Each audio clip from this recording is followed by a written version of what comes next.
Первобытные наскальные рисунки, которые называются петроглифы, мне всегда представлялись чем-то запредельно далеким и недостижимым.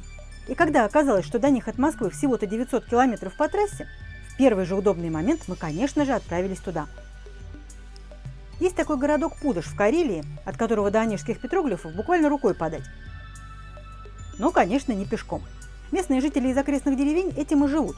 Возят туристов на моторках по речке Черной и по самому Онежскому озеру. В интернете полно объявлений.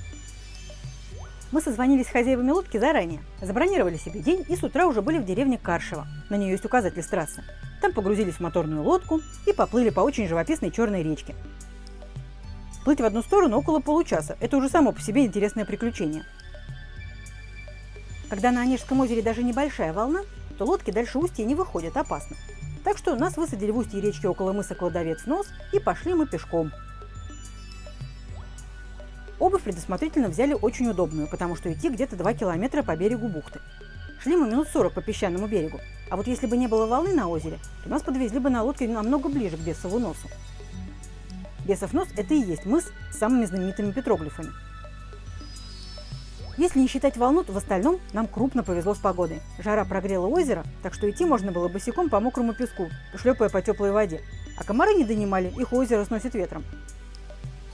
Тут долго были дикие места, куда ездили туристы с палатками, а теперь все взялись облагораживать и окультуривать. Дорожки проложили, указатели и инфощиты везде. Первобытной дикости мест стало меньше, комфорта больше, кому что нравится. Бесов нос сразу виден, на нем стоит высокий белый маяк. А за маяком мы вышли на самый берег, на скалы, где, собственно, эти петроглифы и есть. Они выбиты прямо под открытым небом на валунах, некоторые вообще около самой воды. Так вот ходишь по скалам и вглядываешься. Опа! Вот один рисунок, вот рядом другой. Стоишь над ним и разгадываешь, кто тут нарисован. Вот лебедь плывущий, вот олень, лось какой-то. Одно дело это в учебнике истории видеть, а другое прямо живьем. Такое странное чувство. Ты стоишь на камнях, на которых 5000 лет назад какие-то первобытные люди выбивали вот эти самые рисунки своими первобытными орудиями. Фантастика просто, как машина времени. Кстати, петроглифы – это именно выбитые рисунки на камнях, потому-то они и сохранились столько тысяч лет. Никакая краска бы не выдержала. Некоторые неумные люди тут пытаются процарапывать свои надписи, хотя это, конечно, запрещено. Вообще тут очень здорово. Наверное, неспроста древние люди именно в этих местах делали свои рисунки. Верили, что здесь встречаются 3 мира – земной, подземный и небесный. Все тут вдохновляет. Перед тобой просторное озеро, за тобой сосны шумят, красота. Сидишь на мысу, вдающемся в воду, слушаешь шум озерного прибоя. Сюда бы и вправду выбраться на несколько дней. Сам мыс называется Бесов нос из-за 2-метровой фигуры на камне.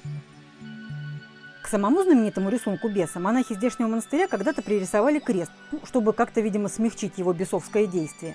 Помогло или нет, не знаю, но мы лично ничего бесовского тут не ощутили, совсем наоборот. А вон тот маленький островок рядом с мысом жители прозвали Бесихой, вроде как жена этого беса. Все облазив и осмотрев, мы двинулись в обратный путь к нашей лодке. Песок за это время прогрелся так, что ступать было даже горячо, так что назад мы тоже шли по воде, а кое-кто даже купался.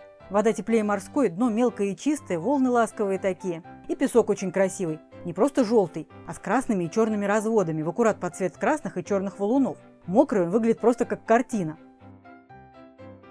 Можно было, конечно, пройти через лес тропинками поверху, но нам больше понравилось идти вдоль воды.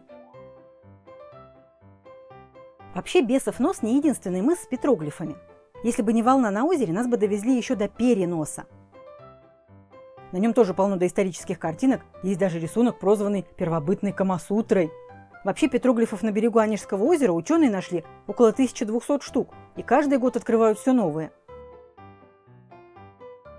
Дорога на лодке обратно по Черной речке уже показалась нам такой знакомой и привычной. Водяные лилии у берегов, наклонившиеся деревья.